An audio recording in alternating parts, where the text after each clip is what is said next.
Yeah, we'll soft start before you guys get in.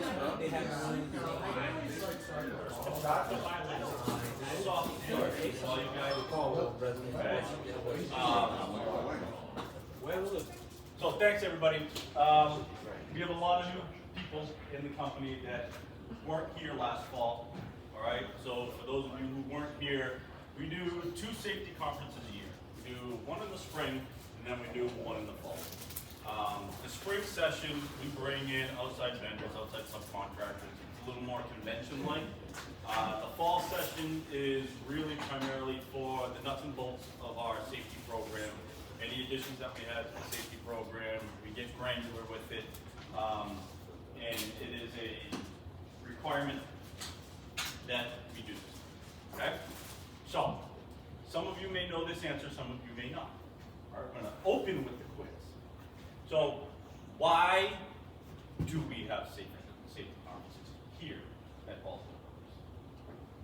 And it's a legit answer. Because we've had safety instances throughout the company. We had an OSHA violation, and this was an agreement that you guys came back with to avoid the fine.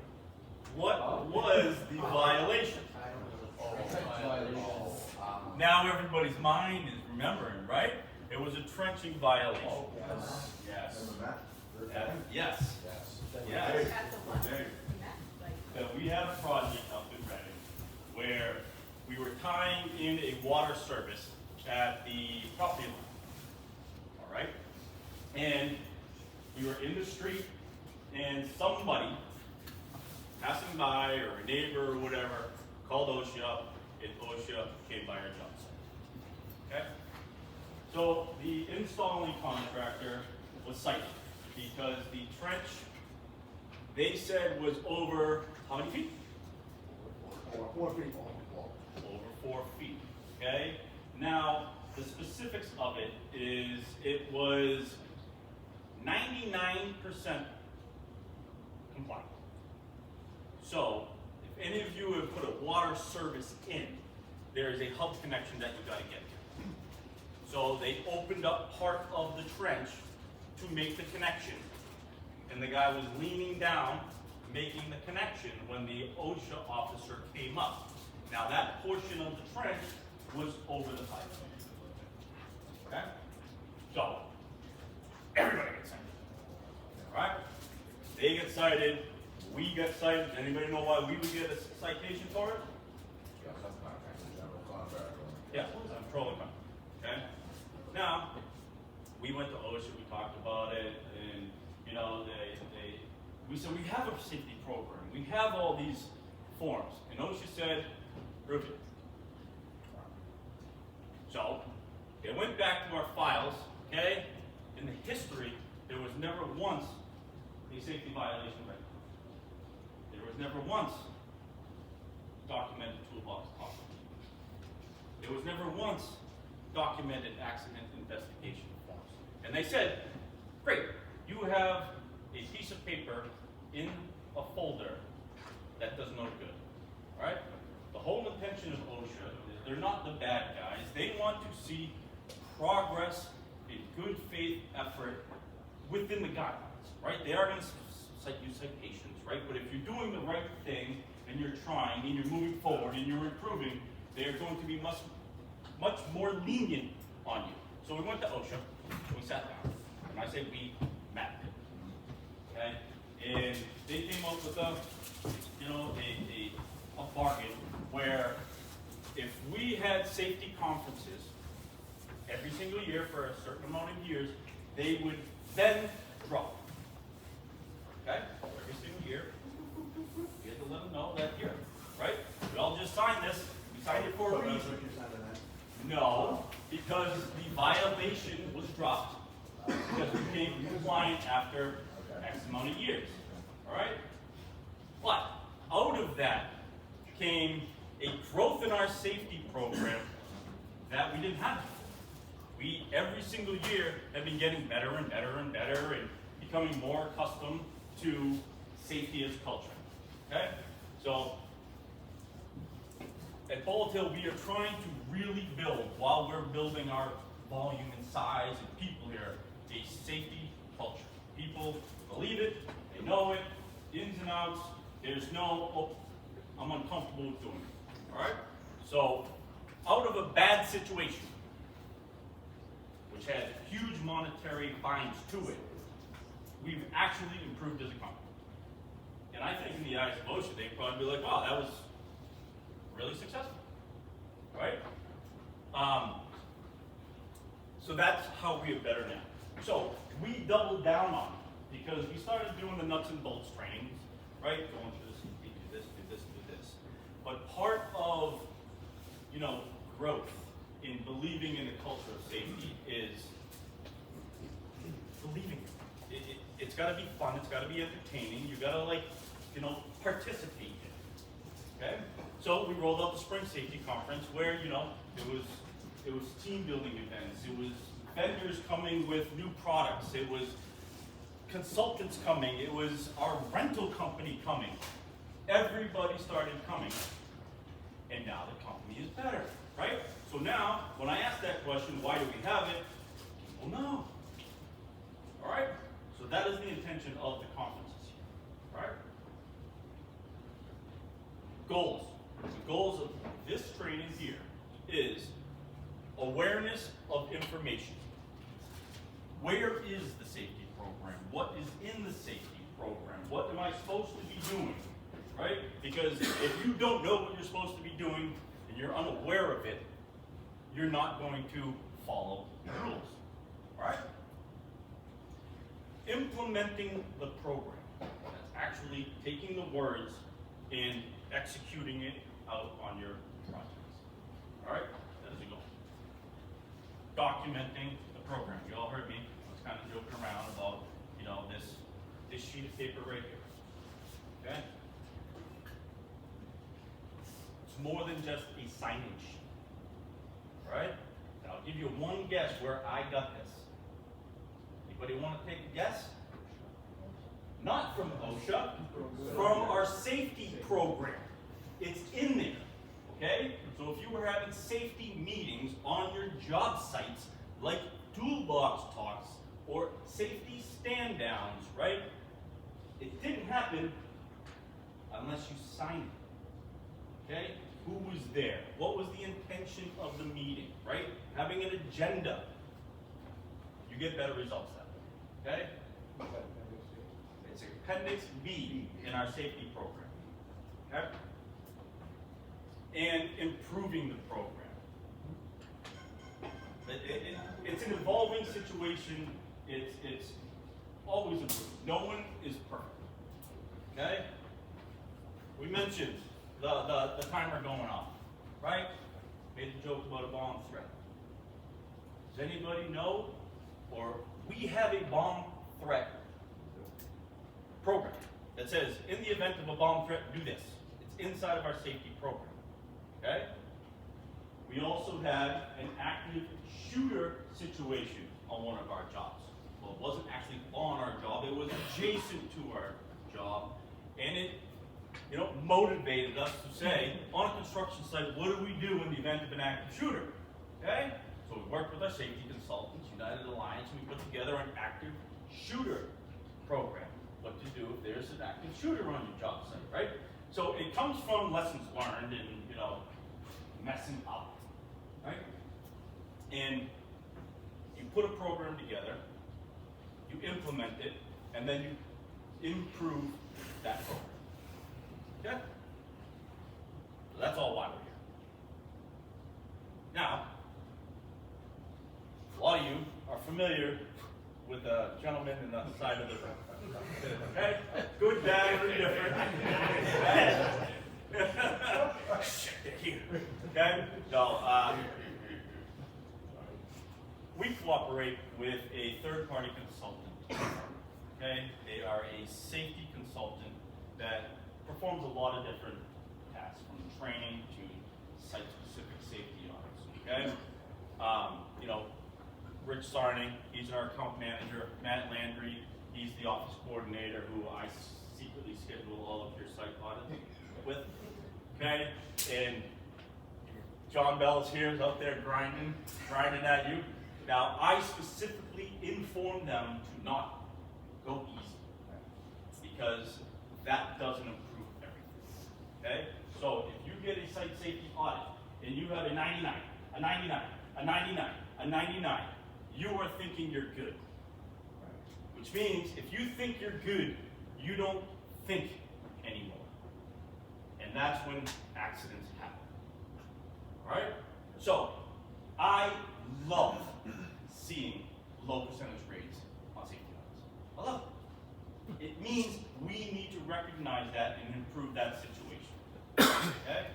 It's the constant state of anxiety and protection and safety for the people that are working around you. Alright? So if you get a bad score, don't worry about it. Right? That's why there are safety consultants to improve us, so if OSHA does come on your job site, you're in a better prepared situation, shall we say? Okay? And landscape. Alright? So, over this last year, 2025, United Alliance has done OSHA inspection consultation. That means they've worked with us, representing with us to OSHA directly. Alright? They helped us with 3371, they helped us with 1599 Columbus, and I'm sure they were out at 170 Cottage the very next day, or soon thereafter. Okay? Not enough to make the list, but they helped us there. Okay? Now, trainings. They provide us trainings. Okay? We're going to get aerial lift training for the sustainability department. Why? Because there's potential for you to be in an aerial lift. Okay? And they're going to provide DOT hazmat transportation for Mike and Matt. Okay? So, situational interpretations and guidance. They are a resource to use. Okay? Got an issue with soil? Call up the safety consultant. Alright? 31 Tusk was a project. A few years back, we had a question on rigging. And if all of the people installing the beams needed to be certified rigger. Great question. Right? Call up United Alliance. Hi. So-and-so isn't licensed rigger. Well, are they rigging? No. Well, you're okay. Right? Because the competent person rigging with the certification was looking at the rigging. See how it always works? Yeah. And JHA. What is JHA? Job hazard analysis. Okay? So if you don't know what a JH is, or you don't know how to put one together, alright, or you have a difficult sequence in your job that you're trying to put the hazard analysis together, they can help you. Alright? It's just another extension to help EHVs and safety programming. Okay? Now, with that, I will turn the floor over to Lance and John, and they can talk about some of the audits and some of the things that they've done this year. Okay? I'd like you guys to welcome John.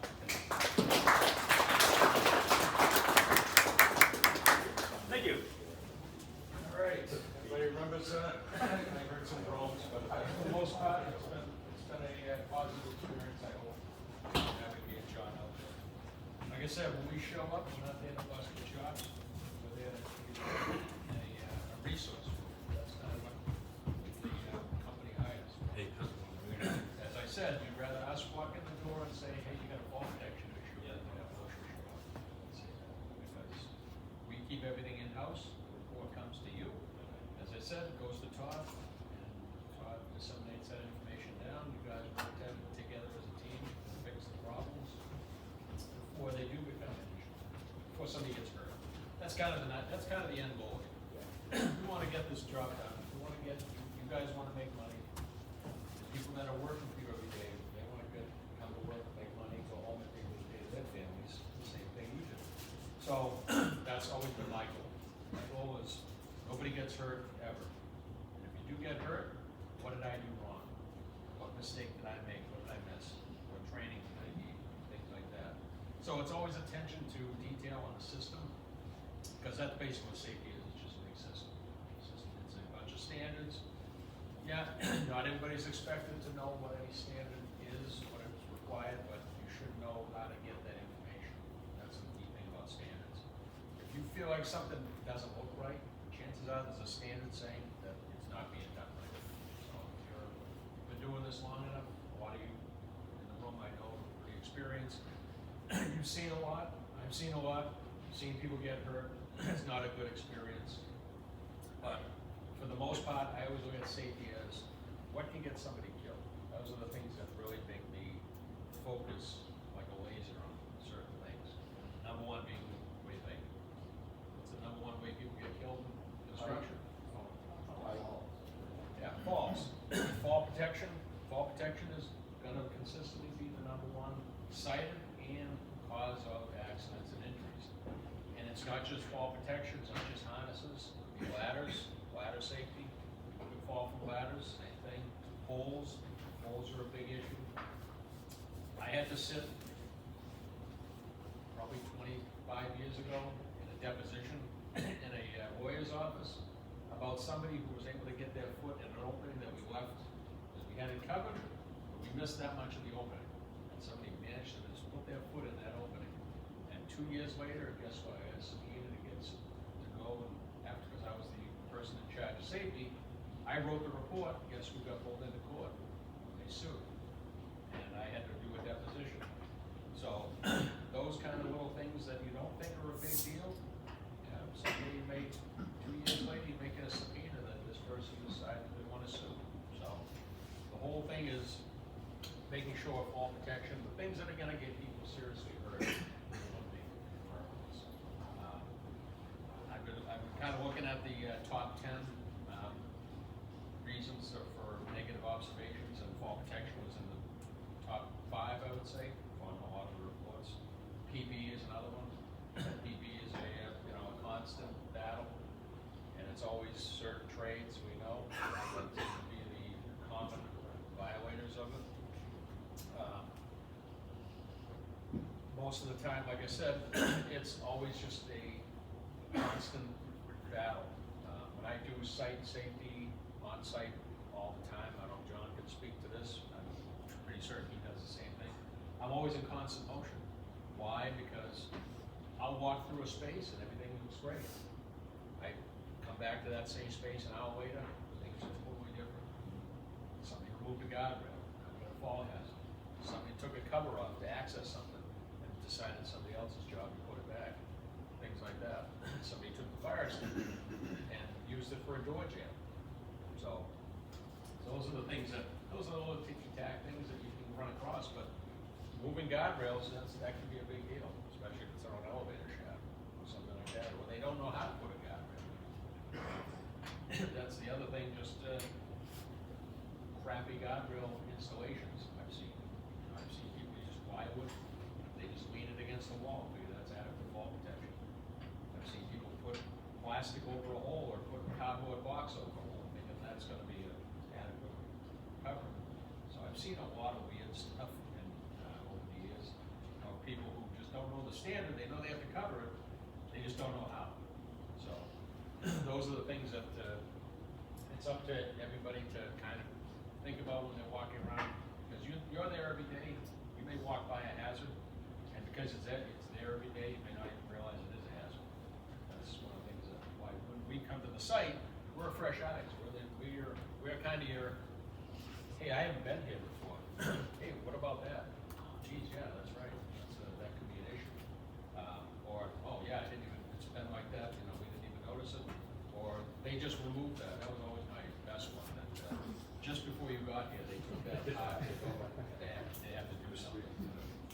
It's always a safety guy that shows up right after they disassemble all the good stuff that we've done. So like I said, but that's why also kind of hired us for kind of your tripwire. We show up, we catch things before they do become an issue, so you can correct it. So that's why you've probably seen some of us ad nauseum on your sites.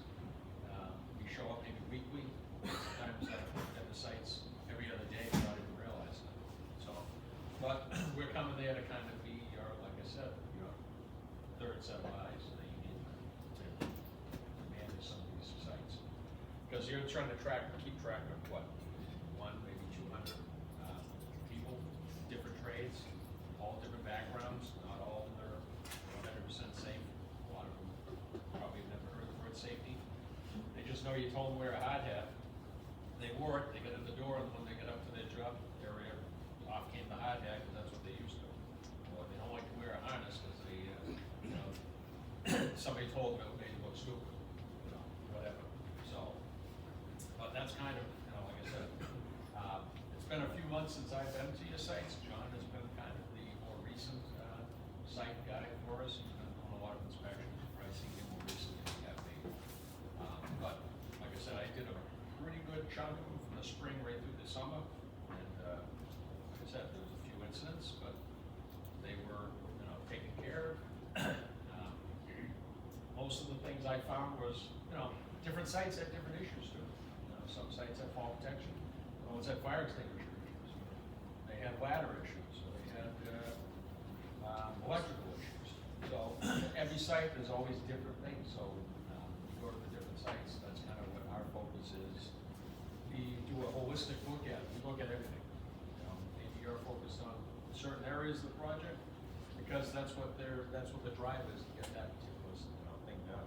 So, that's kind of been my approach, is kind of, I look at everything, and give you a punch list of, you know, more extra stuff for you to put on the plate at the end of the day, but, like I said, you take care of those little things before they become big things. You know, that's the main reason for these audits. These audits give Todd, because he can't be everywhere at once, an idea of what's going on his job sites, and it gives him an idea of what you need to focus on, for maybe training, or maybe, different, trades that, you know, because, you know, oftentimes I try to identify who it is, or we kind of have an idea, oh, it's constantly the electricians, it's plumbers, or the sheet metal guys are involved, or, you know, certain trades might have, you know, those are the people you really want to, kind of be more engaged with, saying, hey, you guys gotta tighten up your act here, because, you know, you don't want OSHA showing up, and we're the controlling contractor, we certainly don't want to pay a fine for you screwing up on our job site. So, that's why it's always important to try to identify what trade it is, so you can kind of, you know, like I said, have that safety stand down with that particular trade. You know, make them take 10 minutes out of their day, get all their guys together and say, you guys gotta start wearing your hard hats, or you guys gotta start making sure if you're gonna be working in an area and it's causing a hazard, you gotta control that area, so people don't get hurt walking in, or maybe something can fall on somebody, or you open something up, you're in fall protection, but somebody can walk through that opening and, you know. I noticed, on a job site, walking through, I got a message on my phone, so I'm texting, and I walked out to a stairwell, guess what? There was no guardrail there. If I had not paid attention, I could have walked right off that landing, about 10 feet to the next landing, because they didn't have the guardrail. They'd done something that morning, and the guardrail was missing. But, like I said, that's why I said, 10 minutes before I got there, they took the safety stuff. But it almost got me, because if I hadn't been paying attention and multitasking, but these things are sometimes more of a hazard than people realize, because you can get yourself in trouble by not staying focused in a situation like that. So, I'll let John, I'm not gonna suck up all the oxygen in the room, but he has been on the sites more recently and kind of talked about the positives and the negatives. Like I said, it's not all negative out there. A lot of the reports I write, I say, hey, you know, these guys are on top of the game for housekeeping. This is, you know, site's really clean. That's one good sign. You walk into a job site, relatively organized, it means they're taking everything pretty, you know, it's gonna be a pretty good site. You walk in, it looks like a dumpster fire, that means they really don't give a shit. So, you know, keeping up with the housekeeping, keeping the walkways clear, keeping the tripping hazards down, because slip, trips, and falls are the main reasons for accidents. So, kudos to those places that have got consistently high scores in the housekeeping, because that's one of the things like I said, my first impression of a job site is how does it look as far as housekeeping. So, John, you want to say a few? Yeah, so as you guys all know, you guys touch everything. You guys run from an empty site, just bare dirt, all the way up to a finished building. You guys touch all the different categories. And that's kind of the mentality that you need bring down to the trades, because what I see is where the trades get themselves in trouble is when they do stuff that isn't within their wheelhouse.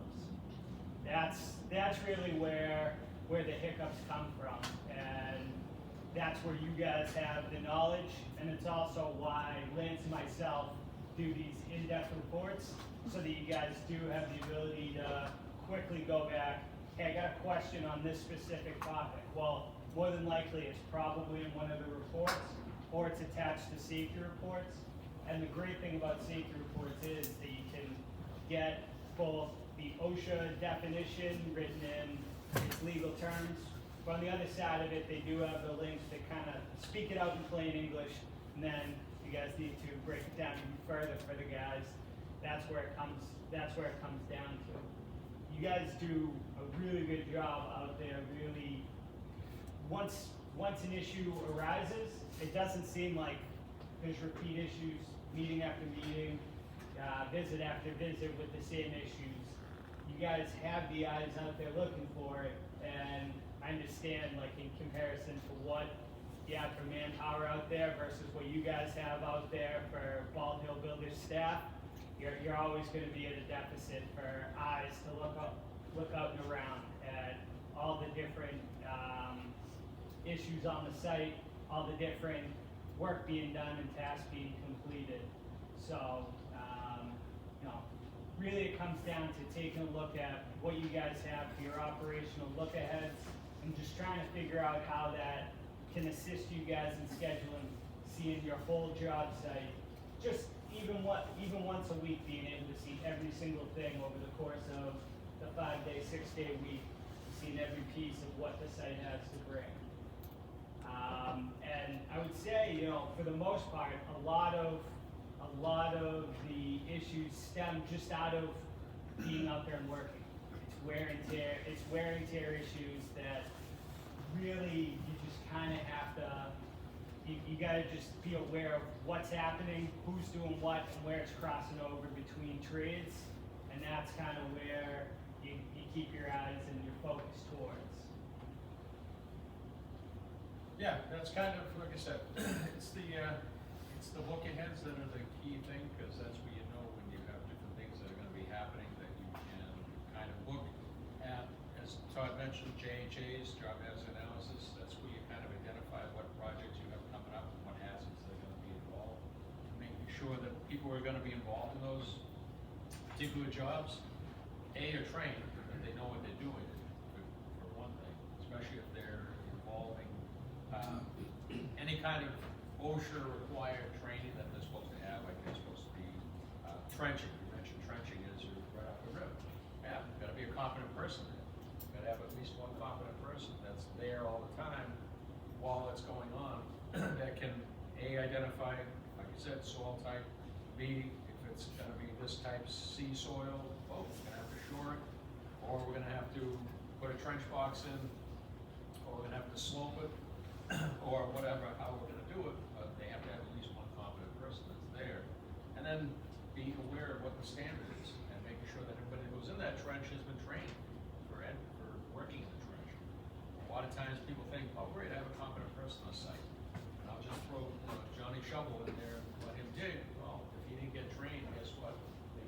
He's allowed in that trench. No. So, just kind of being aware of what you have coming up with projects, to make sure that the people that are sending have been properly trained. So you don't get people that are working the scaffold, working in the trench that have been trained, or going into a confined space. That's another thing. Confined space entry. Those are all areas that of your projects. When you look at it, when you get started, making sure that everybody that goes into that's going to be part of that labor force has been trained. Now, it's not up to you to train it. It's up to you to make sure that the contractor that's sending it to you, the subcontractor that's sending it to you, can prove that they've been trained. Because as Todd said, with OSHA, you tell them, oh yeah, those guys are all trained. You don't have a piece of paper, a document that says, yeah, they're trained, guess what? Didn't happen. Not documented, didn't happen. That's why every time I do training, I have a sign-in sheet and a registration sheet that I hand out. But everybody signs the registration sheet that way, and it was, you know, what was the topic of the training, how long the topic of the training lasts, who the trainer was competent to do the training. That's what OSHA's gonna, you know, if there's an incident, that's what they're gonna grab. I've gone through OSHA inspection before, and they vacuum up every piece of document you have as far as training. So the more training you do, the better. The person that's training has to be competent in doing the training. So just putting somebody's name on a training log doesn't suffice. You have to make sure that the person that did the training gave the training, they actually know what they were talking about. So, but that's kind of getting into the weeds. When, as Todd said, you have a, you know, all-field builder safety program. Kind of spells out all these different areas. Personal protective, fall protection, confined space, trenching, all that stuff. It's in there, it's in your program. But like he said, if you just write there that program and throw it in a drawer, and nobody knows what it is, haven't read it, it's ineffective. Not according to OSHA. In fact, we never even had a program. You don't even know where the program is, or you don't have any idea what the program is. It's not a effective program. So that's why it's important to be, you know, briefed or have, you know, different areas of, you know, taking the time just to read your all-field builder's safety program. Familiarize yourself with it. And as he said, if you have a question on anything that comes up on a project, I've gotten phone calls on the road where somebody called me up and said, hey, I gotta lock up, I got this situation's going on. Should I do this, or is it safe? And tell me the situation. We can usually give you advice right on the phone. That's what we do. If you have a project that you're working on, and something weird comes up and you're just not sure, call us. If I don't know the answer, I'll call Rich. Rich has experience in, you know, a lot of different areas that, you know, I might have experience, like rigging questions, things like that. That's what I've done for 20 years. So working with cranes, working with machines, confined space, all that. So everybody has, you know, their wheelhouse that they have really good information to give. So if I can't answer it, I'll be like, oh, give me 5 minutes, I'll call you right back. You know, call the person that has that particular, you know, part of their expertise. You know, call John, call Rich, call Mark. We call Mark's heavy civil. So a lot of us have different areas of expertise, but that's why you hired us. We're, you know, a multi-level threat as far as OSHA is concerned. Because if you get OSHA walking in the door, one of us is going to show up, and it's going to be your arbitrator, I guess, is the word, to go to OSHA and say, yeah, this is bullshit. You know, this isn't. They didn't do anything wrong, and this is why. So that's kind of what we do. I mean, our job is to protect your liability. But the main thing was we're there to protect your employees and your, you know, your subcontractors. You know, that's the main thing. Everybody goes home at the end of the day safe. That's the main goal. So, Todd? So a lot of the points that, you know, Lance brought up about the competent person, the trenching, we're gonna see that. Okay? Now administratively, does everyone sign it? You weren't here. Right. Let's clean up the paperwork end of the day. Guys, feel free, if you guys want to sign.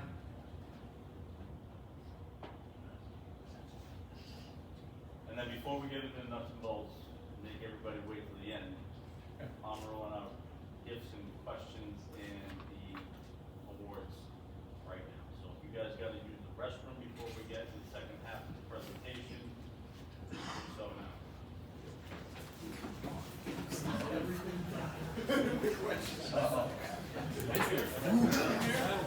No, we're gonna get right in. I still need to play We got pictures, listen, guys.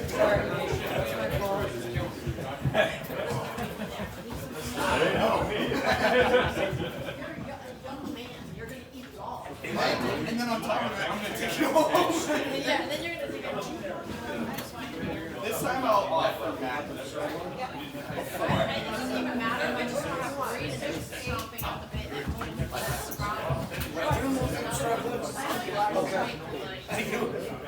make sure I fix it. What he wants to take, what I'll take.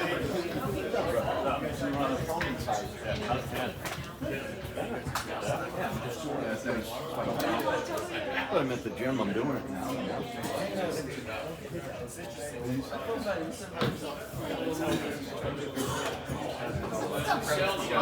Oh, forgot about it. It's a little different than what I got.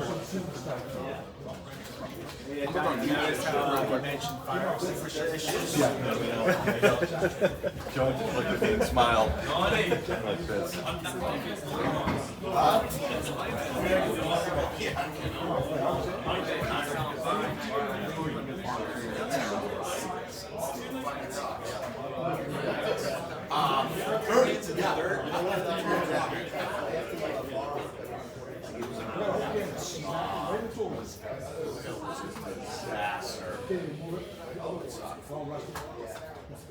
Right on the shelf in the tool room.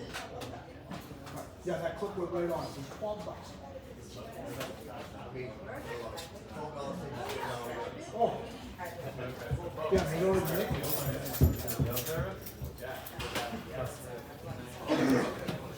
Tom, you gonna get that vacuum when you leave? We'll go down. We got it all ready. It's all ready. Right away.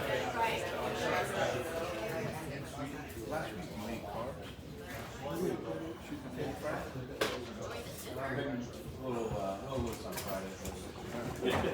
Got me in trouble with him. I'll tell you what, I'm doing a no carb thing. You know, I go, Jeffrey, I'm the king of carbs. Sweet potato is full of carbs. So I got in trouble. Friday morning, so like These are crazy deals on our high-vis t-shirts too. whoa! What was I gonna do? Where am I gonna get? Where can I just go get some eggs? Dad? How are you doing? Good, how are you? Good, thanks.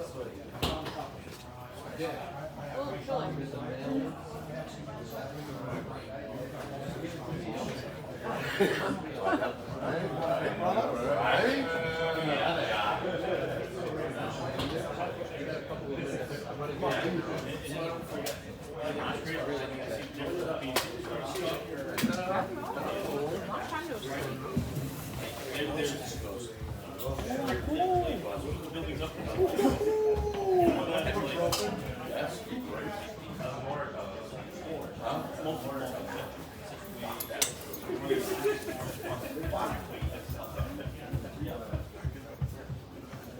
Here's the deal. Oh boy. Well, everyone's filling their bellies again. Huh? 6 months. You've been on scaffold this close. Yeah, well, you got me in trouble. You wanna see it all, I get below. Like, really? Day one, I get it. Day 112, you're done. I'm sorry. No, this came right. I'm sorry. I had to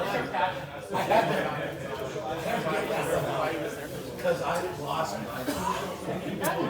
Nicole? I know, I don't see you that often. Yeah. I get to like the Google art area, but I was, you're in Chelsea, right?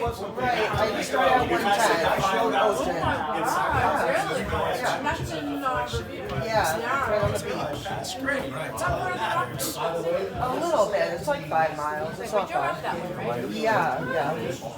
The site's like 5 miles from my house, Oh so. my God, that's wonderful. Yeah, I've never had that That's gonna be before. an interesting site too. Yeah. Project. With the CLT, I'm super excited. Yeah. Yeah. Come together, you know? Yeah, and I've never really seen from the ground up. I usually come in like in the middle of writing. So this is good, so you're saying it right from the Yeah. beginning. That's the stuff I think is interesting. Yeah. All ground stuff. Yeah, absolutely. So yeah, With the finishes, but the Yeah. ground stuff. it's As a fascinating. kid, I used to play in the mud. Yeah. Mud pies and dig holes and Yeah. shit, but starting at the ground. So Right. anyway, it's cool to see. I'll be out there at one point. All right, sounds good. Hopefully to see you. Yeah. All right, This is called an accountability ladder. Alright? Where you fall on the accountability ladder is where you're at. Okay? So if we're at the bottom of the accountability ladder, we are blaming everyone else. Alright? We used to live here as it relates to safety. We were waiting in home. Alright? Now, through the improvements that we've done, I think we are up here. We are embracing it. Alright? We are on the top rungs of safety culture. We're moving to finding solutions and then making it happen. I don't think we are making it happen yet, but we are embracing it right now. Alright? So, for those of you who have never seen this, you will hear it. Okay? Where are you on the accountability ladder? Alright? We don't want to be stuck here, waiting and hoping, because it's never going to change. Alright? So for those of you new to the company, accountability ladder. Definitely. Next. Next. Question number 1. OSHA shows up to your job site. What's the first thing that you do? Call your car. Yes. Ask them to wait. That is correct. Okay? Now, what is the second thing you do?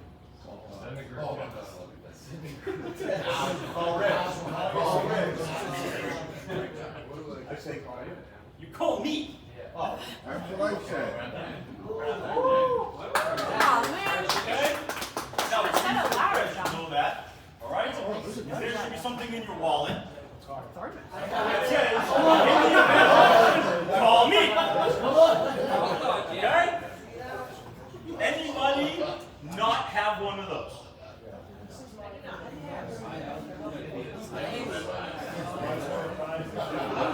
No, there is no prizes for yeah. I told you both. Anybody else?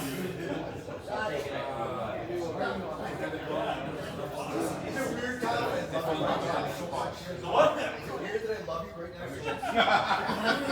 Right? It has a cell phone number on it. That's okay. That's what the solar companies and, banks trying to give me loans right now because they want to get me on the hook for 9%. Oh, you want to refinance? All right, everybody good? Okay. Some seats are very fun. That way, that is intended during the chaos. Pull it up. Let's see what it says. Didn't even get to the show. Okay. Next question. For this beautiful piece of luggage. All right. We have an excavation, a trench, gravel, seeping water, cohesive soil, but a low compression strength. What soil classification is it? I think you squeaked that one out before Tim's in. Sorry, you did the luggage. Here you go. Baby bag right there. Yeah, but you can't take any vacation time, so it's useless. Type C. So there's 4 types of soil classification. A, B, C. What's the other one? D. A, B, C. Solid rock. Okay? Now, these are hard hats. Okay?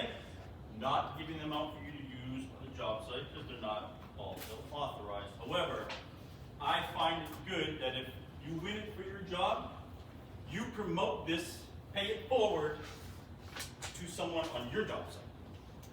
Okay? So, hard hat number 1. When should a hard hat be worn on your job site? All the time. I believe that was squeezy. I believe that was squeezy. There's a lot of people. Alright. Here's some low-hanging fruit, but we're covering all the bases. What does PPE stand for?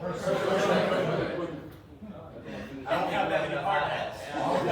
But I think it was C. Put your hand down, man. I think it was. All right? Now, all right, now you got your brains on here.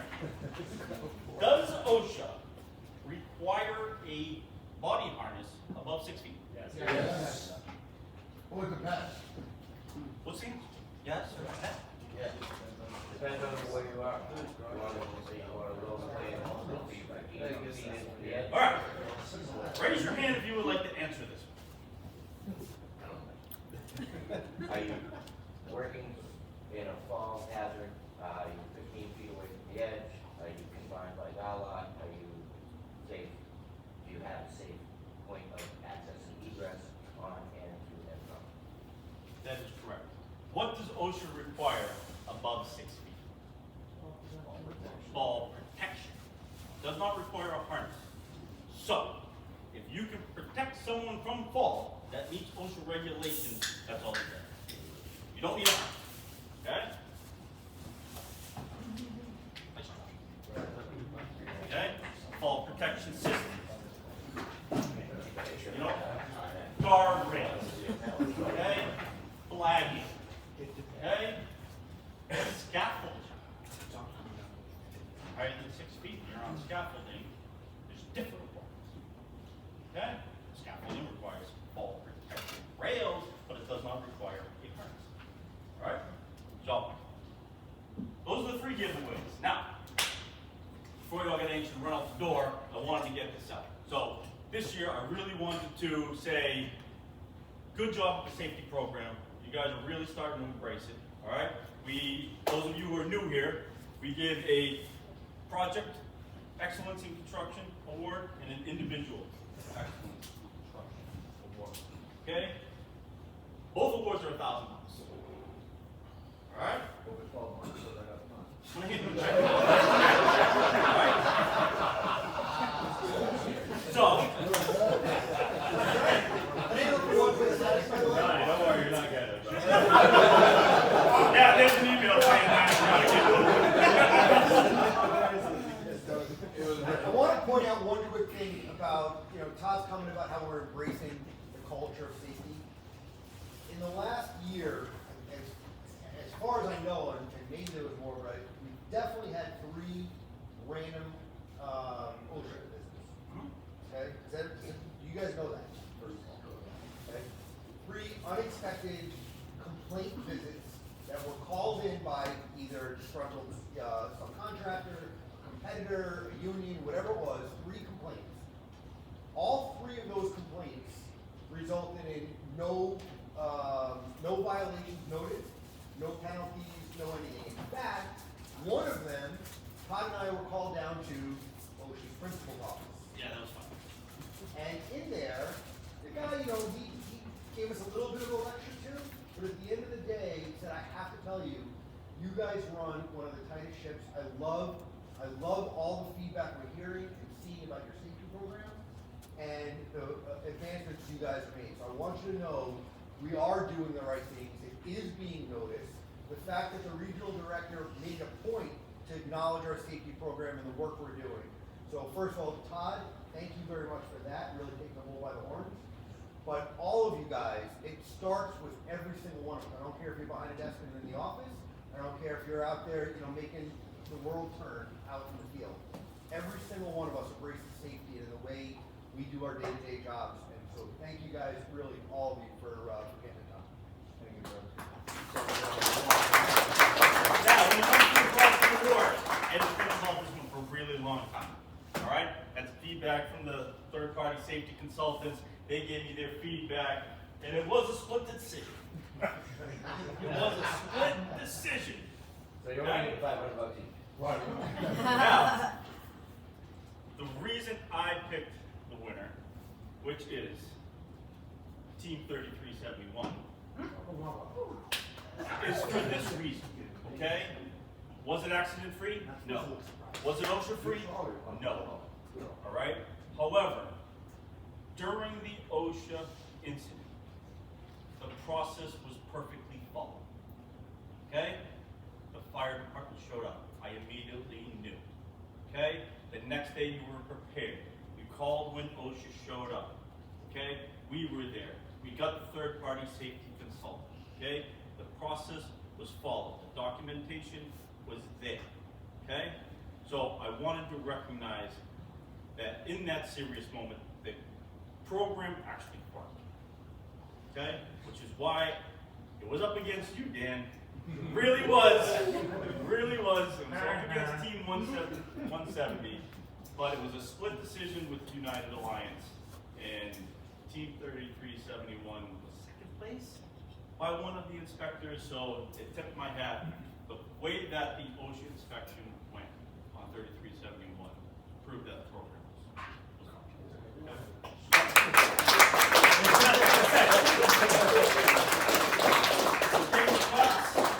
Edgar Silva, Melissa Cheslock, Boughton, and Mike Squeezy.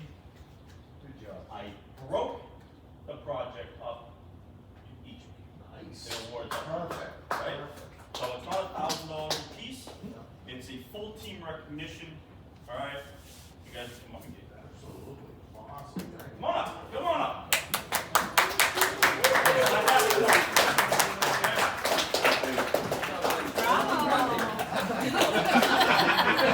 Pass your mic. Who are you, buddy?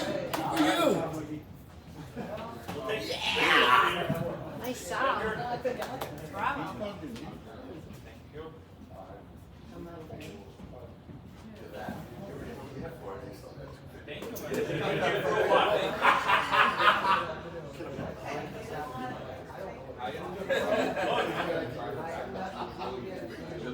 Mike, I forgot your check. Thank you, both. Here you go.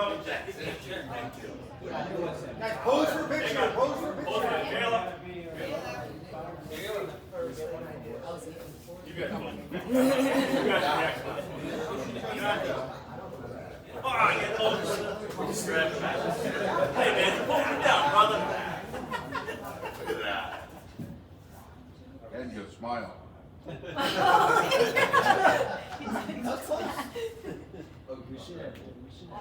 All right.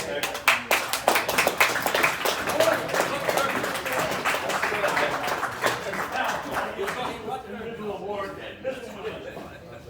Okay, lights up, head above and beyond everybody. Look forward.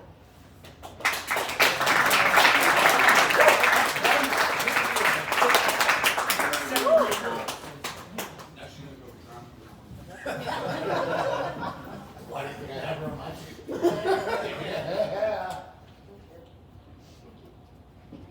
Great.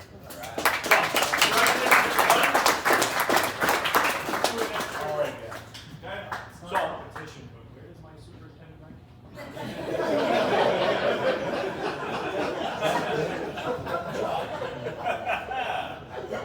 Pretty good. Pretty good. Next slide. You still wearing a shirt? Now.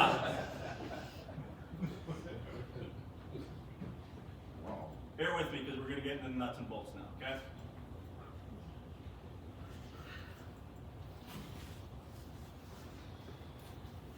This is stuff that's actually inside the program, all right? Okay.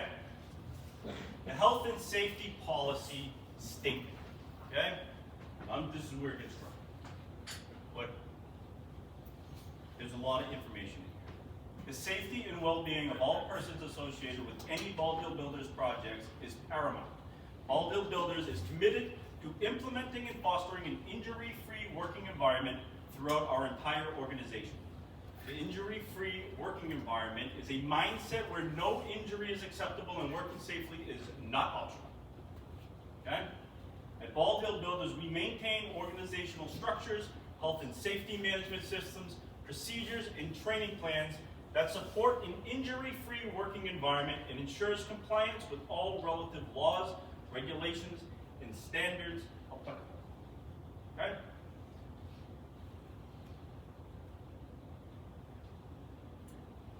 At BHB, we believe that all injuries are preventable, and committing to an injury-free working environment is not just the right choice, it is the only choice.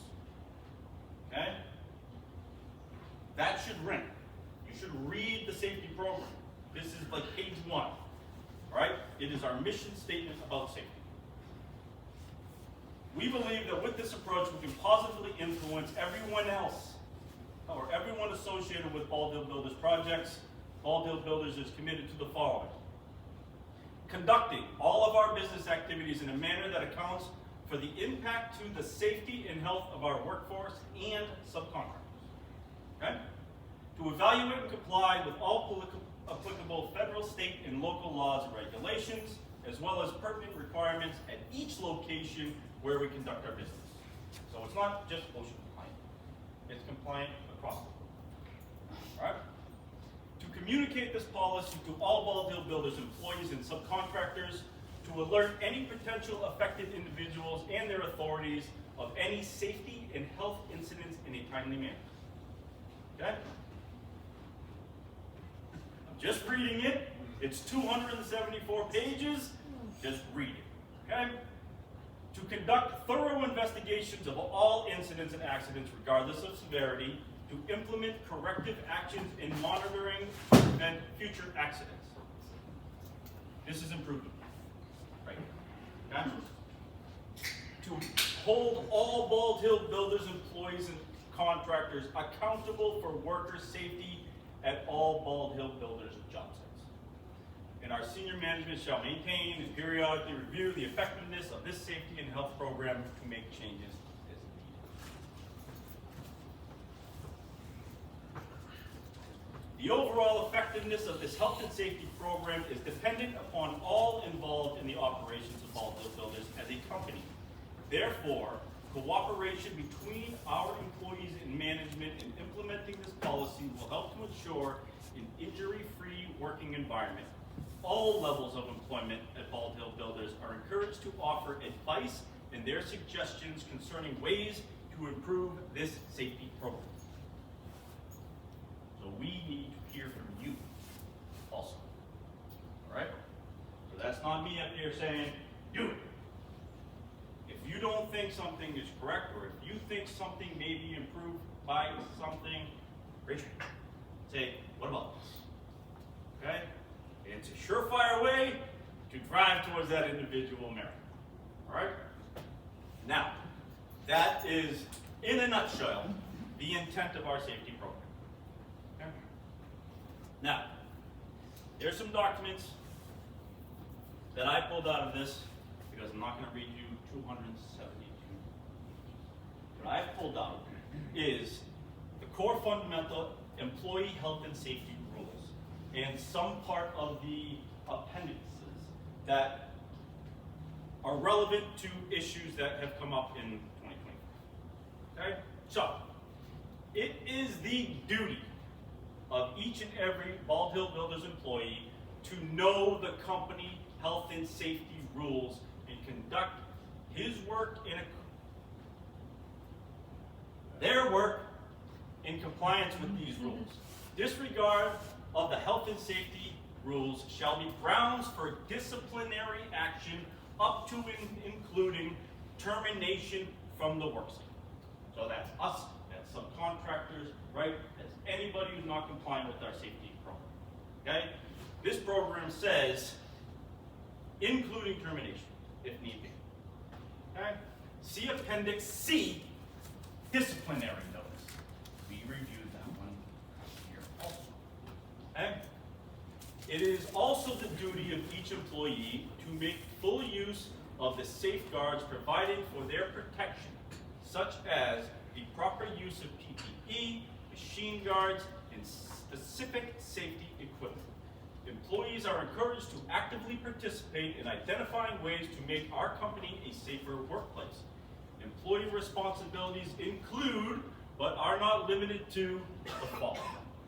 All right? I think this is like page 3 or 4 inside. Okay? Read and follow the safety and health rules and procedures outlined in this manual. Step 1. Know the manual. Okay? Because if you do not know what's inside of the manual, that is not an excuse not to participate in the safety program. Because step 1 is to know the program. All right, which is why one of the goals for this training was information awareness, which is why you're all listening to me read this. Okay? So, work in a safe manner at all times. No horseplay, fighting, gambling, possession of firearms, or other types of weapons. Bald Hill Builders maintains a drug-free workplace. The use of alcoholic beverages or any controlled substance is strictly forbidden on the job. Immediate termination will result. Okay? Keep your work area clean and free from all safety and health hazards. Housekeeping. What's one of the biggest problems we're having? Housekeeping. Okay? So, never walk or work under overhead loads. Anybody have overhead loads on their job sites? Don't walk on it. Do not perform any potential hazardous task or take unnecessary risks. So this is me telling you, I would rather you go home safe than to make a poor decision and compromise your safety. Never feel like you need to just get it done. Despite the pressure, despite finance, despite anything. Because if you cut that corner and you get hurt, everything that we do here is lost. Because we're losing people of the company or subcontractors we're working with. It is never worth it. Not once. Not if it's for 2 seconds. Okay? Because it only takes a millisecond to fall and hit the ground. You ain't saving yourself. Okay? Now, do not operate machinery that you have not been trained on or authorized to do so. I know that we do that. And I know we're doing it because of cost or pressure. We gotta get it done. Or inadequacy of subcontractors. Okay? It is not okay. Go get certified. Go get authorized. Make sure that the person using that machinery is. Because if something happens, you will be terminated or dead. Let that ring in. Okay? Because as we're on the accountability ladder of embracing it, we know better now than down here. Okay? And if we accept mediocrity there, then we're wasting our time. Alright? Now, do not use broken or defective tools or equipment. Report all equipment damage to your supervisor immediately and tag do not use.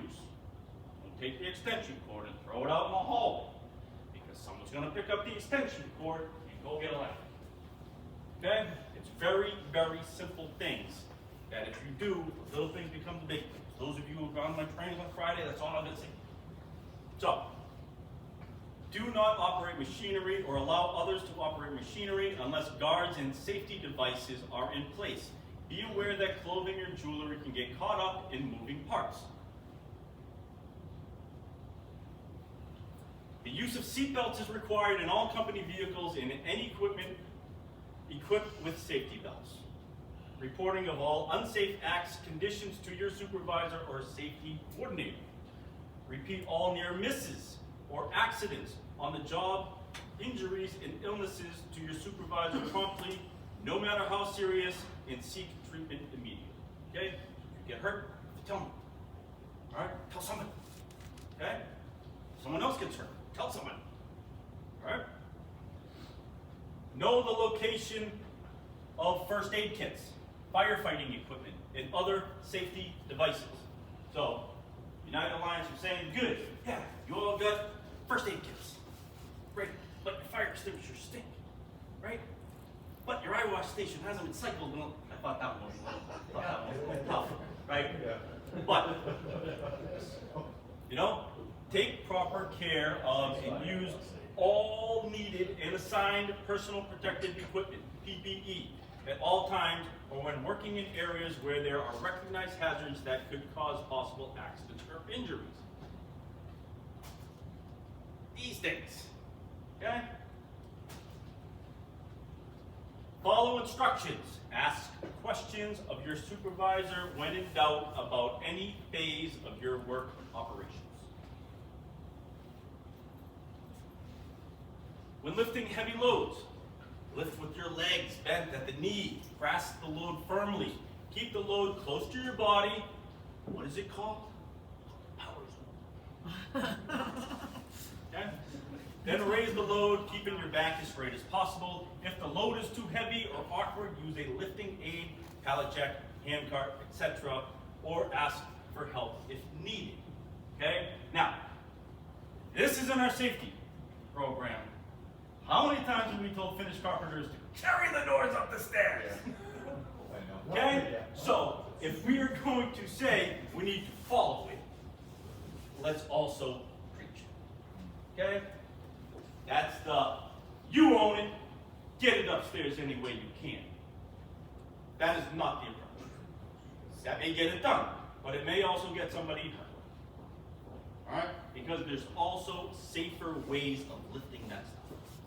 Typically, if they have to carry it up the stairs, there wasn't a pre-task plan before it was supposed to be done. Okay?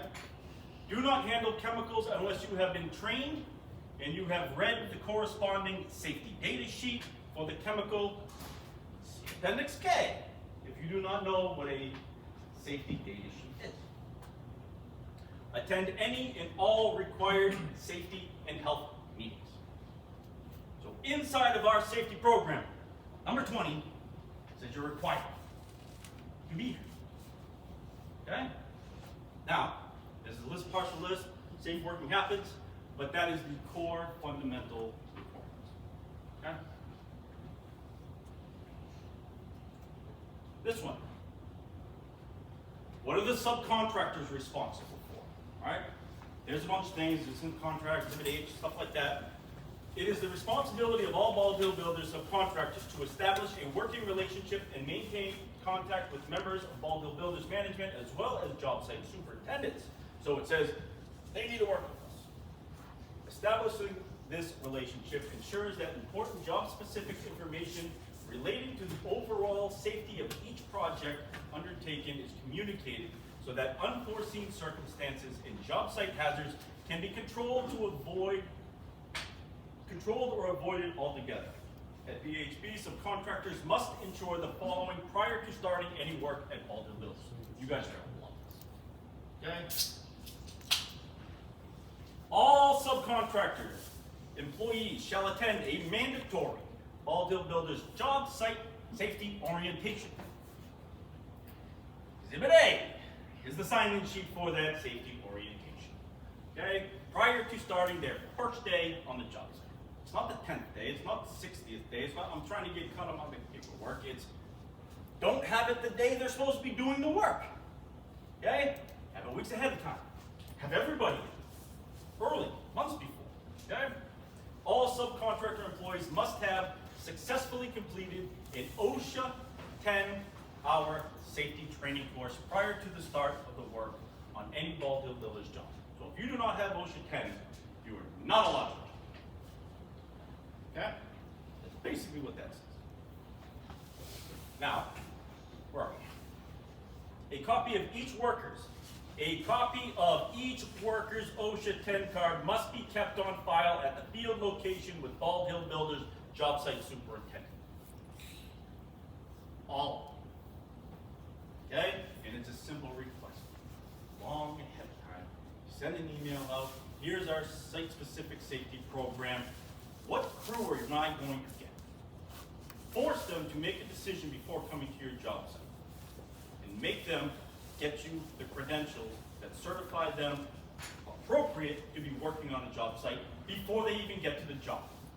That is a primary responsibility of a superintendent at Bald Hill Builders. You need to build the environment that you want to work in. So if there's constant complaints, subcontractors being deficient and not knowing what they're doing, I will ask you a question. Did you follow this step? No. I will answer that for you. Okay? But now you are aware. A copy of each subcontractor's company health and safety plan must be kept on file at the field location with Bald Hill Builders job site superintendent. So, what do we do if they don't have one? Create one. F that. here's ours. You follow ours. Okay? So, when you sent out the safety plan, right, it's basically an abridged version of our program that is made site specific. So, I'm not going to make a subcontractor with 3 people go out and spend $50,000 for a safety program. I can yell at them and tell them that they need it, right? But in good faith effort, I'm going to say, here's the safety program, you follow our rules. Okay? Now, there's been situations, and I'll little sidebar here. We had New England Building Supply, no, I think it was National Lumber, turnkey, framing an I-joist job. And I hammered them on fall protection. And they came back with their rider on the contract with their safety program, because they're experts in what they do. They had a line in their safety program that was very similar to the iron workers safety program. That while the trusses were moving, they found that it was hazardous to have a cable on and a harness, but when they were connecting, they had to be tied off. That was their safety program, right? We don't have that in our safety program. We just say follow, okay? All hazard communication programs, safety data sheets must be in accordance with the global harmonized system, must be kept on file at the field location with Ball Hill Builders Job Site Superintendent. Now, I know this is a deficient part of our program. Hazard communication, SDS sheets, tracking that stuff, okay? What you will notice is that a lot of these sophisticated subcontractors will dump a 400-page document on you. Anybody ever worked with Griffin before? They email you a 400-page MSDS sheet. They go, here's everything we might possibly use. Okay? Now, what I'm saying is we're not going to be 100%, but we have to get better than we're at now. All right? All subcontractors are required to perform weekly safety toolbox talks. Anybody have any issues this year with asking people about toolbox talks? It's in our safety program. It's right there. Okay? It's also in the contract rules. On site with their crew. All attendees must sign a training attendance sheet for each safety topic covered. Safety toolbox talk shall be handed into the Ball Hill Builders Job Site Superintendent at the end of each week, where they will be kept on file. See Exhibit H. So if they don't know what you're talking about, here's our toolbox talk sign-in sheet. Right? Also in the appendices are examples of toolbox talks. Say, here, we'll read this to people. Sign this. Okay? Now we're helping them learn. All subcontractors are responsible to supply first aid kits for their workers. It is an OSHA requirement that an employer provides first aid for their employees. We are not employers of this company. We're not employers of Framer. We're not employers of Roofer, right? Now, if somebody walks into your office and asks you for a Band-Aid, you need to fill out an accident investigation form. If you get something out of your first aid kit and give it to a subcontractor, you've just taken the liability from them and brought it onto us. It is there for emergencies if they don't have one, but if they come in for so much as a Band-Aid, you fill out an accident investigation. What happened to your finger? Right? How? Were you wearing gloves? No, they came into my trailer, got a Band-Aid because they weren't wearing the proper PPE. It gets filed away. So if the finger rots, falls off, they go home, they talk to a lawyer, they sue the crap out of you, and they say, Mike, squeeze, you cut my finger, right? No, I did not. That is a documentation process, okay? Now, if you don't believe in that, when it happens and you don't have that paperwork, you are going to wish you had that paperwork. All right? Now, all subcontractors shall inform the Ball Hill Builders Job Site Superintendent of any accidents or injuries that have occurred and shall cooperate in the accident investigation that will be conducted by the Ball Hill Builders Job Site Superintendent. Exhibit E, accident investigation. Okay? So, if they get hurt, it says that they're supposed to tell us about it. Alright? Do they? I don't know. Not every time. Alright? All subcontractors shall ensure that their workers are responsible for housekeeping in their respective work areas. Okay? They will say it's somebody else's mess. So, if that's the case, You grab everybody cleans up the mess together. It must be understood that all subcontractors, employees must conduct themselves in a professional manner while working on any Bald Hill Builders job. Any threats, fighting, stealing, or handling of intoxicants will result in that employee to be permanently banned from working on any Bald Hill Builders jobs. Okay? Sorting out the riffraff. It is, and if you tolerate it, it will never get better. So part of improving the safety and performance of our job sites is letting people know that is not okay. Go home. Good luck working with Delbert. Okay? Just pull that name out of a hat. But you won't be working on ours anymore. Stop the bullshit. Alright? Now, general safety orientation. Okay? But, discipline. All employees are expected to comply with job site rules and regulations and to follow established operating procedures set forth by Bald Hill Builders. Violations will not be tolerated, and all subcontractors will be held accountable for the conduct of their employees and on-site personnel.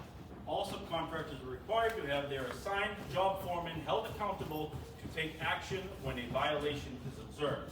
Immediate action to control or eliminate hazards is required on all Bald Hill Builders job sites. Okay?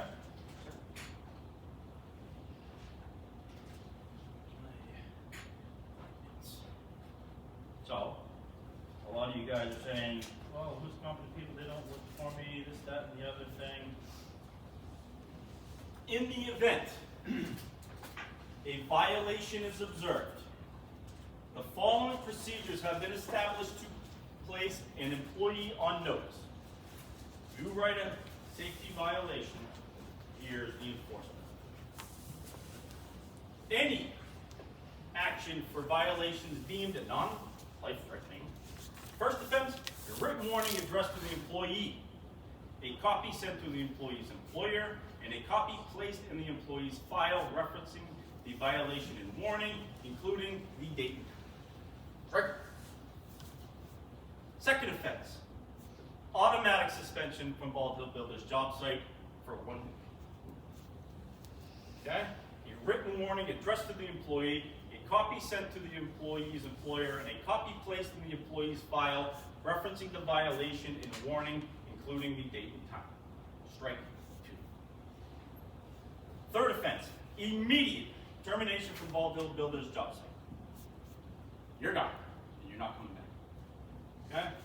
A written warning addressed to the employee, a copy sent to the employee's employer, and a copy placed in the employee's file referencing the violation and warning, including the date and time. Okay? This is the buck stops here. If we don't enforce this, it's not good. We're just going to be dealing with the same BS over and over and over and over and over. And you'll say, well, what? I didn't. No. There's hundreds of contractors out there. Hundreds of them. Thousands. Right? Why accept it? Here's in our safety rules. Strike 1, strike 2, strike 3. Part of that is informing them of this in a safety orientation meeting. Saying, I'm not putting up with it. I will give you a written warning, and then I'm throwing you up for a week, and then you will not work here anymore. Okay? Because the surprise factor, they don't know what it means. Oh yeah, safety violation. I'm gonna keep on moving. Right? But if you let them know ahead of time, they know it's coming. Okay? And that triggers manpower deficiencies, which triggers contractual language for delays and supplementation. Oh, without this, you can't trigger the other thing. Alright? So that's why I pulled out the disciplinary action. Okay? Because I will say, the improvement in 2025, written violations, all of them. We've 10x, 20x from the point of the first OSHA violation that triggered off our safety conference, light years better. Okay? Now to improve it, we need to stop writing the frequency up. Okay? To the same people. Okay? But you lose all leverage if you don't do the basics from day one. If you don't do that job site orientation safety meeting, and then 2 weeks later you write up the guy for a safety violation, he's gonna say, if he's smart, Well, where was my orientation? I didn't know that was a hazard. So you just shot yourself in the foot. You just wrote a piece of paper that they're gonna crumple up and throw back in your face.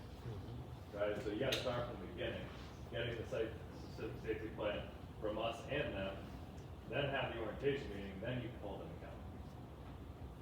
That is correct. Now, for any offense deemed to be life-threatening or the result of gross negligence or willful misconduct may result in suspension from the job site or immediate termination, depending upon the circumstances. Alder builders reserve the right to determine which course of action will be taken. So, then the situational awareness, hard head, right? If it's something really gross and, you know, blatantly hazardous to someone's life, you are empowered to just throw them off the job site. Remove the problem from the situation immediately. Okay? That is discipline. Next, general project safety rules. These are the general's rules. Right? The following includes, but not limited to, the general safety practices which must be followed by all personnel working on a Bald Hill Builders job site. Okay? This is, what do I do if I walk on a job site? Right here. All employees shall familiarize themselves with the location of first aid and eye wash stations. That seems contradictory, but the first aid stations there, just in case. Okay? Eye wash stations, egress plans, all this. Also, contractors are responsible for providing first aid kits for their employees. Great. We have first aid kits here. Where's yours? Right? Does anybody know how much first aid kit costs? The big boxes? A lot. A lot. Where's yours? I'm trying. You try. Try with me. Okay? The use of personal cell phones and texting is strictly limited to break times and lunch times. Okay? Now, with new age generations, the phone is constant. Okay? But they need to be aware. You heard the safety guy say, my phone has become a hazard because I almost walked out of the doorway and fell down a shaft. Alright? The phone is not your boss. Okay? If you're in a situation doing a crane pick or you're walking around, you don't have to pick up your phone until it is convenient and safe for you to do so. Now I'm talking to you as employees. The subcontractors should be the same way. Alright? Never hesitate to caution someone else when they are in danger of injuring themselves or others. I feel like, hey, move this way. Hey, watch your back. I'm coming around. Hey, you're on a ladder. I'm walking by, coming through. You know? Communicate. Do not work with defective equipment. Do not wear loose clothing or jewelry that can become caught on or in moving equipment. Whatever. It's just, I'm risking it. But loose clothing. Okay? Which is why uniform is not uniform. Okay? This has a loose clothing. Okay? If I'm at a table saw and I lean down to cut a board and this gets caught, my face is getting cut open. Okay? I'm pretty sure it happened at 170 where they were coring and broken hand. Maybe. No? They weren't coring 2 years ago and there was the girl broke her hand? No? Sure. Let me go back and look at the accident investigation form. Went to the hospital for core. Not on this job. Okay, all right. Let me write that one down. I think it was EFR. Okay? That's right. No one writes. Okay. Do not work or pass under cranes, hoists, and suspended loads. Do not work. Man lifts it. Lulls everywhere. I was at today, we had drywall delivery, it was craziness, okay? Don't walk under it. Now, how do you not walk under it? Controlled lifting zones, caution tape. Caution tape goes a long way. Road cones, fencing. What did I say at F5? Put a fence around the trash chute. What is not up yet? A fence! And it was shit show today, getting that stuff up there. And there were people working directly below. I said that for a reason. Okay? Controlled lift zones, fence. I would rather spend $500 in fencing and not have someone die than 2 tons of drywall come down and kill someone. All day long I will take that. Okay? Walk on the left side of the road facing oncoming vehicles. Never leave any equipment running while unattended. All motorized construction equipment shall be equipped with an audible backup alarm and horn that can be heard above surrounding noise. Now, portable equipment, powered by gasoline, mixed gas, kerosene, diesel fuel. Anybody have a fuel storage permit? Yeah. Okay? Or other combustible or flammable fuels shall be refueled in a safe environment. We just went through winter conditions plans. One of the things that I said is, how are you fueling the equipment? I'm not pulling that out of my hat, right? It's in our safety program, and it's also required by the city of Boston to know how you're fueling it, okay? Firefighting equipment shall be used for its intended purpose only. Easy access to firefighting equipment must be maintained at all times. This is a hard one to get right. Drywall is taken off and hiding in the frame all day long, okay? Do not block or otherwise hinder access to any emergency equipment or exits at the job site. Walk, do not run unless you are in danger. Okay? I never run anywhere at a job site. Not because I'm lazy. Okay? It's because there's rocks and boulders and 2x4 cutoffs and screws and wire nuts and everything. If you see someone running, they are the person you want to watch. Because they are an unsafe participant on your job site. Okay? If they're running up and downstairs, you need to have a conversation. Not only because they can get hurt, because they're coming down the staircase, people going up the staircase can get hurt too. Which is why, no run. There is no reason to run unless it's an emergency. So if you see me running on a job site, you follow me. Or go the other direction. Right? All contractors means of egress and ingress shall be adequately marked and kept clear of stored material, debris, and equipment. Okay? In, out. Don't store stuff in the way out or the way in. Okay? One of the reasons Nicole got the award this year is because what did you do at 170 College? Overhead vault. You created an overhead canopy with a sign over it to protect the entrance and exit points of 170 Cottage. Because there's lifts outside, signage, the painter upstairs, he ain't thinking about the 17 man lifts and the chaos he's walking out to. He's gonna open the door, boop, just go like this. Right? So you said, this is unsafe, and you changed it. Right? Clear access.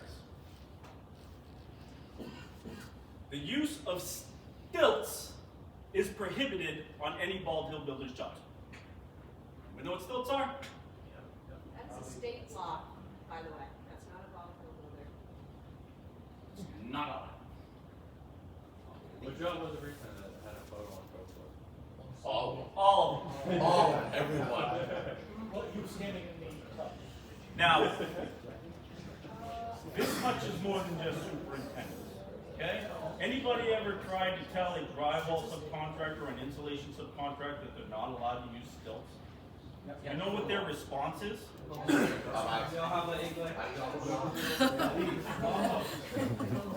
They will say it's going to take 3 times longer and I need a change order for it. So in order to get ahead of this one, let's have that conversation before we buy it now. Right? It's a little nugget.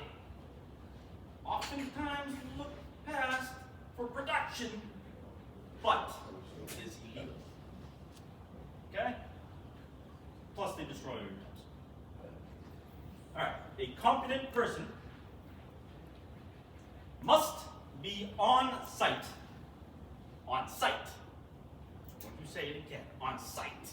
To oversee any of the following construction activities. Ladder safety, scaffold safety, fall protection systems, excavation safety, confined space entry, laser safety, crane and rigging operations, environmental abatement. Okay? Competent person needs to be there. Which is 90%. It's not the supervisor stops by once a day. Okay? They need to be there. You need someone to go to. Alright? Now, if uncertain of a process or procedure, ask your supervisor. Don't take unnecessary risks.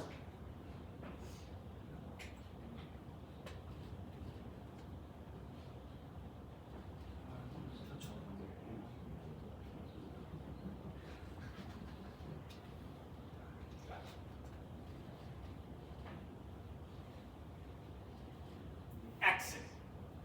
This means not the exit way. It means leaving the job site. Okay? Upon the end of work each day, it is the responsibility of the subcontractor, site supervisor, to make sure that their work area has been made safe. All openings or other exposed dangers will be covered or barricaded to prevent accidents. It's not, tomorrow's another day. In the safety program, it says whatever is a hazard needs to be protected. Because they might not come back the next day. Okay? It says it right here. Someone might break in overnight, right? We're gonna have a party at 170 Cottage, man. Maybe on the 5th floor roof. And next thing you know, there's no staircase, and they fall down. Okay? There's a lot of questions that I would have, but you know, all openings, materials must be secured against high winds and other extreme weather conditions. Anybody got any roofs? Anybody got materials on the roof? Anybody have stuff blow off of roofs? No. Okay? Anybody have scaffolding? Anybody have tarps? All that stuff must be protected. Alright? Protect valuables by securing them properly or taking them with you when you leave the job site. They stole my tools. They stole my tools. I'm sorry for you. Were they safe? Were they protected? Did you take them home with you? Right? All fire hazards will be checked for safety. All electrical hazards must be de-energized or otherwise made safe as required by code and OSHA regulations. Okay? Job site inspections, workplace safety audits are a simple reminder of safe working conditions for our workers, and corrective actions must be taken to assure a safe and healthful working environment. It will be the responsibility of every job site supervisor to make routine job site inspections, correct any potential health or safety hazard. Okay? If you guys are joining Bolton's training sessions, you are going to learn all about that. Now, supervisors must develop a plan for safeguarding workers, which should include the following: identifying and removing hazards in the workplace where possible, guarding against the identified hazards that cannot be eliminated, providing personal protective equipment and enforcing its use, training workers in safe work practices. Supervisors shall decide if work shall continue based upon the onset of bad weather conditions. Okay? Right. Now, job site safety inspections are an ongoing process and must be documented at least weekly, which is why you hear me say, where's your weekly safety inspection? It's like 96 items. Okay? Monitor, write notes, safety violations, at least weekly, right? This one says, go to Appendix D for the job site safety inspection form. We've extracted it and put it in Procore because we want information awareness and access to that, okay? Third-party safety inspections. Pay attention to this one. Contractors are advised that any Bald Hill Builders job site may be inspected from time to time by authorized third parties. That's our third parties. Okay? Upon their proper identification and clearance, what if the safety officer from Energy Electric shows up on your job site? Or the safety officer from Bridgeline shows up on your job site? This is the part that says, upon their proper identification and clearance, they will be entitled to access and courteous consideration. Okay? So it's basically saying, if a third-party inspector comes to your job site, right? Not our third party, subcontractor's third party, we're saying, yes, you can, but you have to follow this. Okay? Bald Hill Builders must be made aware of their presence upon arrival. They cannot walk the job site for 2 hours and then come back and go, here's the report. If they did that, I would open this up to them and say, weren't you at my safety meeting before this? And you would go, yes. And you would go, how come you didn't sign the book when you came in? How come you did not call me? Okay? I was not aware that you were here. Alright? Right there. It says they must check in. They can't just go to their guys or their crews and say, hey, here, how's everything going? Oh yeah, they're spraying isonine up on the floor, right? You have no idea. Alright? They have to check in, which is why we have visitor check-in. That's why we have it. Alright? Ball Hill Builders, each contractor is required to notify Ball Hill Builders in writing prior to starting work if they, by their company policy, they will require a warrant for OSHA to inspect their work. Basically, this is a whole, if they're being investigated, right, they need to let us know prior to letting OSHA on our job site. Okay? In writing. This is where it gets official. Alright? But I wanted to show you this one. There's a lot of third-party safeties out there that people use, right? Pretty sure Bridgeline has one. Pretty sure Energies is in-house, but I would still consider that a third-party inspector. A lot of people. Alright? They need to cite. Hi, I'm safe. I'm gonna go check the site. Is that good? I'm gonna be up to the fourth floor. Come back and check with me. Todd, one you didn't mention, but just be aware can happen as well, is our insurance company can send random and/or pre-scheduled safety inspections as well. We had one last year at Todd, right? We've had them at $15.99. We've had them at HSL. So don't forget, they will come out. Usually we'll get the courtesy call a day or two in advance if they're sending someone. And I'll try to be there, but often not a lot of time to get ready for them. So you gotta make sure you're always ready for them. Now, accident report. All right, something happened. In the event of an accident or incident occurring on Ball Hill Builders job site that resulted in injury to a worker or damage to property, this happens more than the accident does. All right, the following procedures shall be followed. Any injury or accident should be reported to the Ball Hill Builders job site superintendent, no matter how minor. All non-essential personnel shall be removed and kept back from the area. Rescue personnel shall be provided if needed. No comments shall be made. No on-site photographs shall be taken until Ball Hill Builders has completed an accident injury investigation within 24 hours of the occurrence. Within the immediate area of the accident scene, nothing is to be disturbed to avoid further injury. Equipment will not be moved, or the position of the items, parts, pieces, controls, etc. will not be changed until photographs have been taken and notes taken by the Ball Hill Builders job site superintendent designated to conduct the investigation report. Hey, I gotta grab something out of there. And now we clean up the mess. Okay. As soon as Ball Hill Builders can release the area from the above constraint, contractors concerned will clean and make repairs to return to the site in normal working conditions. So, walk down, investigate, clean up, open the area for work again. Okay?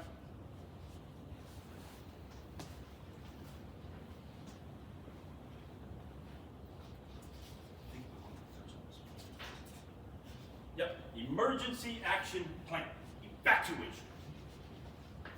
Evacuation, okay? At the beginning of any Ball Hill Builders project, the job site superintendent will designate an assembly area in the event of an emergency requiring an evacuation of the job site. Where are we going?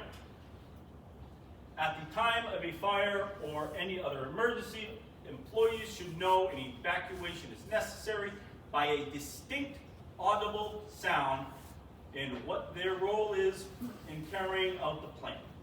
In case of a fire, total and immediate evacuation of all employees is necessary. We must be sure that employees know what is expected of them during a fire to ensure their safety.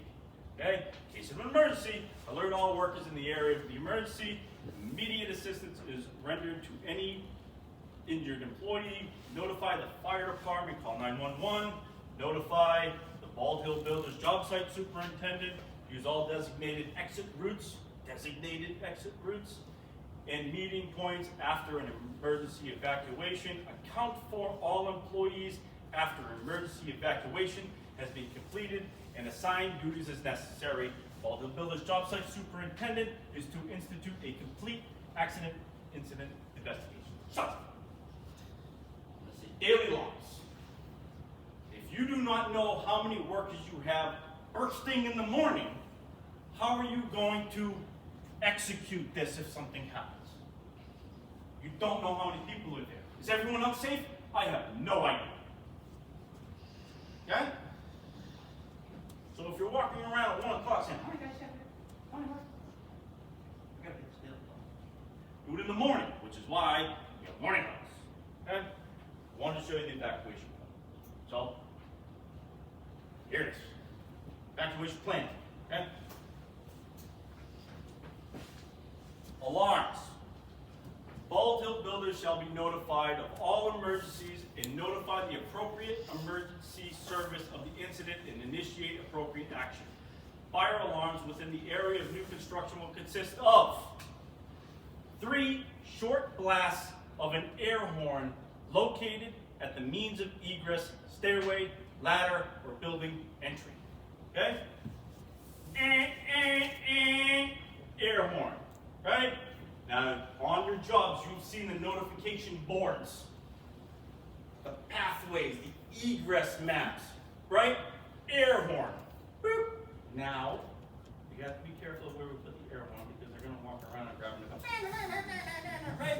So, let's make sure that it's safe, secure for misuse also. Okay? Because the last thing we want is to misconstrue an air horn for an emergency like cry wolf. Okay? Telephone notification from the fire department will be initiated immediately after sounding the air horn alarm. Telephone contact with the project site office and multiple builders shall be used to inform concern regarding fire. Right? So, if in your orientation you say there's an air horn to be used in case of an emergency, they will know. Here's the air horn on the ground. That is for emergencies. Right? Then you won't have the abuse. Just put an air horn there. That's the information awareness, which was a goal of the training. Okay? Now, here. All employees entering a Bald Hill Builders job site are required to attend and successfully complete an OSHA 10-hour safety training program as a condition of employment on our job sites. Bald Hill Builders believes that this training offers a good foundation for all employees in job site hazard recognition and the dangers associated in the construction industry. Personnel without a valid OSHA 10-hour wallet card will not be allowed on a Bald Hill Builders job site. See Exhibit G, OSHA 10-hour safety awareness training affidavit. There is a document inside the binder that says, sign your name, that you're OSHA 10 certified. Now there's a lot of paperwork that happens with that. So I strongly suggest, you know who does a great job of that? JK. If you reach out to them and you say, here's our safety program, what team will I have? They will send you a list of 16 to 20 people that have all their certifications associated with it. Which is why I brought them to the spring safety conference, because despite all of the getting it done, what they do is actually much better than the others. Okay? So, get them OSHA 10. OSHA 30. All Bald Hill Builders job site supervisors are required to attend and successfully complete OSHA 30. Okay? So if you're a supervisor, you must have OSHA 30. Okay? Now, in an effort to remain in compliance with the OSHA regulations, Bald Hill Builders requires that contractors employ qualified or competent people on our job sites. Okay? Qualified means one who, by possession of a recognized degree, certificate, or professional standing, or who by extensive knowledge, training, and experience has successfully demonstrated their ability to solve or resolve problems relating to the subject matter of the work or the project. Okay? That is a qualified person. Competent is used in many OSHA standards and documents. An OSHA competent person is defined as one who is capable of identifying existing and predictable hazards in the surrounding or working conditions which are unsanitary, hazardous, or dangerous to employees. Okay?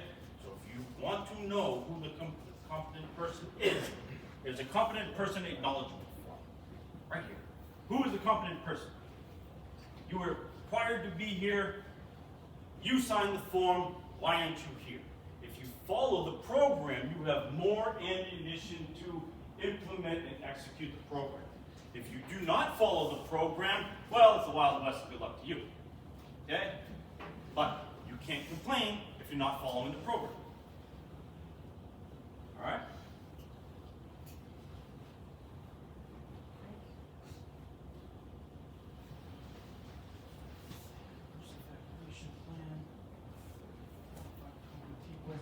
Now, that's okay for that. There's a couple of things I wanted to talk to on. Yeah.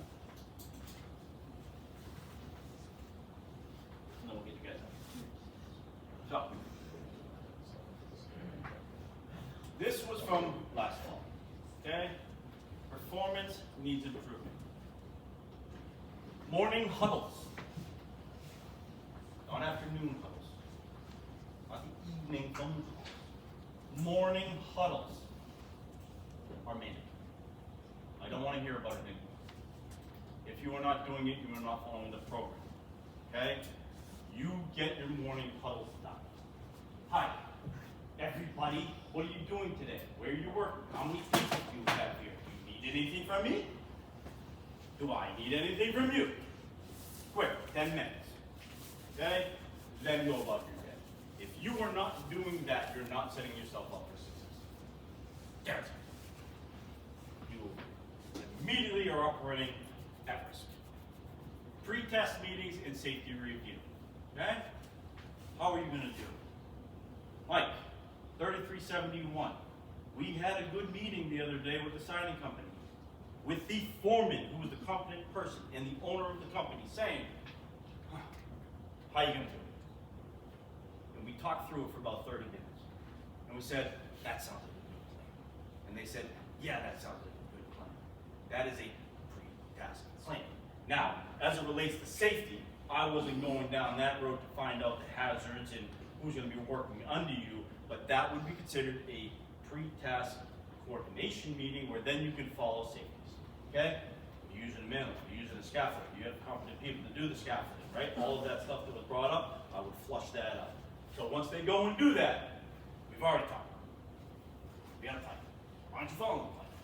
Well, I have a different foreman today. Why? Okay?